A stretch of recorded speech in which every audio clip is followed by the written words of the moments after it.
Before we get started, I wanted to talk about a little bit about, the oil consistency, the amount of oil that you're going to put in. Now, if you put in half a cup of oil, this is the consistency you're going to get. So basically, it's going to be more dry. So it's going to be more of a, see, did you hear that? So it's going to be more crispy. And when you use, also the other thing will be that they'll be a little lighter. Even if you cook them a little more, they'll still be lighter. Now I did these two both at the same time. This is the one that has the 3/4 cup oil, and this is the one that has half a cup of oil. So the color is always going to be a little darker, maybe because of the oil inside and how rich it is. It just browns faster. But like I said, see how this one doesn't have the crisp? It has the crisp, but it's more flaky. So I just wanted to show you the difference between the ones that we use half a cup of oil and compared that to using the 3/4 cup of oil. It can be lighter, but it's going to be much more softer, much more richer, and much more flakier. So let's get started. And welcome back to another great episode of Rehana's Cuisines. Today we're making Farsi Puri, which is an Indian snack that is used to eat with tea. It's just a snacker food, and they are amazing. They're crispy. They travel really well. So if you're going out of town and you want to take something, these go really well. So let's get started. I just made a video in Gujarati, so this video is available in Gujarati. So let's get started here. For our ingredients, I have 4 cups of white flour here. And for the Gujarati video, I just wanted to clear up one thing, that I used 3/4 cup of hot oil. I am going to change that up and only put half a cup of hot oil.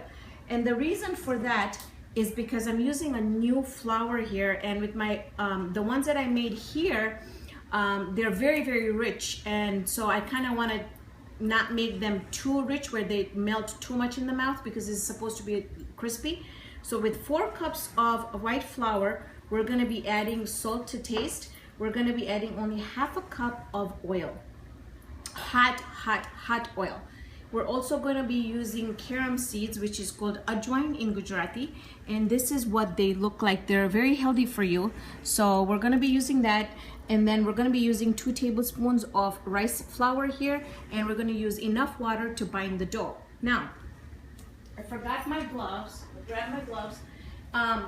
Another thing I also wanted to point out is that and we're also going to be using lemon pepper, because I love lemon pepper. And if you don't get lemon pepper where you live, you can just substitute that with a little bit of citric acid or lemon juice and a little bit of black pepper. Now, this also can be substituted with instead of the carom seeds, if you can't find them, you can use cumin seeds, you can use black pepper. I'm trying to think what else. I think for right now I'm running a blank, but that's about it that you would be able to, or just you can also make a masala one into it, putting a little bit of turmeric and salt. And so I'm just going to mix all these ingredients together except for our water and our oil. So everything is mixed in really well. And we're also going to go ahead and add my lemon pepper in there. And I just like the taste of lemon pepper. It just gives it that zing, that sour taste, and so I like using that. Okay, so in goes all our dry ingredients. They're all mixed up. And then in the middle, we're gonna make a well. We're gonna go ahead and add our oil in there. And the oil is really, really, really hot, that it's actually sizzling with the flour. And what you want to do with that is you just want to mix this really well until it resembles like a crumbly mixture, where if you go like this, you will see that it kind of binds. Okay, so I'm gonna mix that all really well. Okay.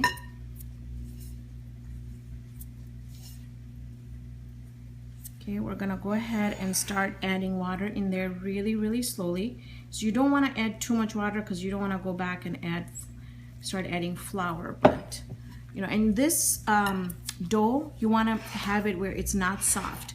It needs to be a little bit of a stiff dough.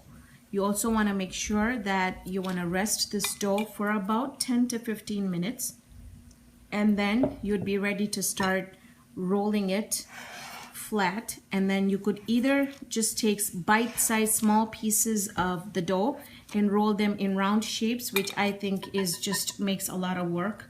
I usually just roll it out into one piece, big piece, and then I cut it with a cookie cutter, which is right there.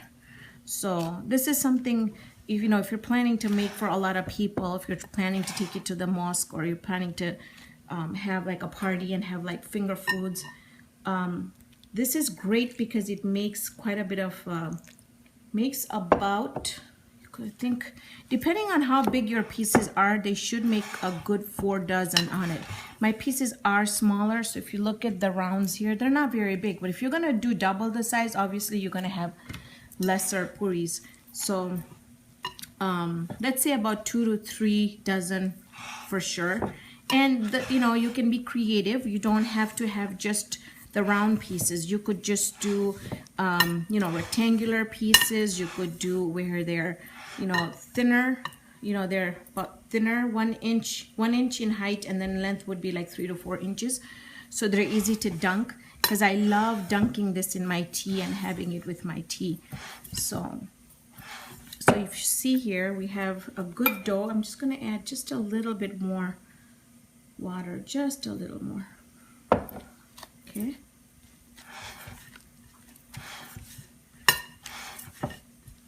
Yep, that's perfect. So you just want to bind this really, really well.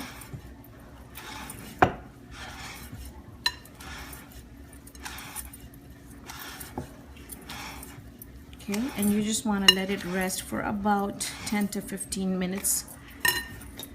So there we go. I'm going to cover that up, and then